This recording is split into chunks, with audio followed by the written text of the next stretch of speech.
നമസ്കാരം, ഇൻഫോടെക്കിലേക്ക് സ്വാഗതം.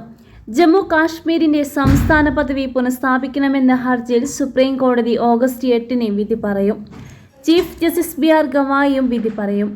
ജമ്മു കാശ്മീർ സംസ്ഥാന പദവി പുനഃസ്ഥാപിക്കാൻ കേന്ദ്ര സർക്കാരിനോട് നിർദ്ദേശിക്കണമെന്നാവശ്യപ്പെട്ടാണ് ഹർജി.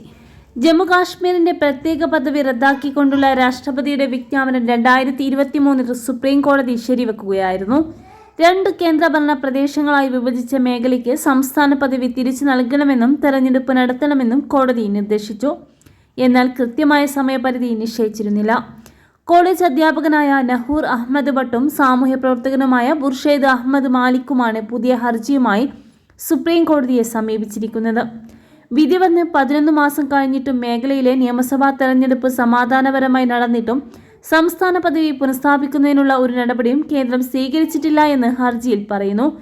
ജമ്മു കാശ്മീർ സംസ്ഥാന പദവി പുനഃസ്ഥാപിക്കാൻ കേന്ദ്ര സർക്കാരിനോട് നിർദ്ദേശിക്കണമെന്നും ഉടൻ നടപടി ഉണ്ടാക്കണമെന്നും ഹർജിയിൽ ആവശ്യപ്പെടുന്നു.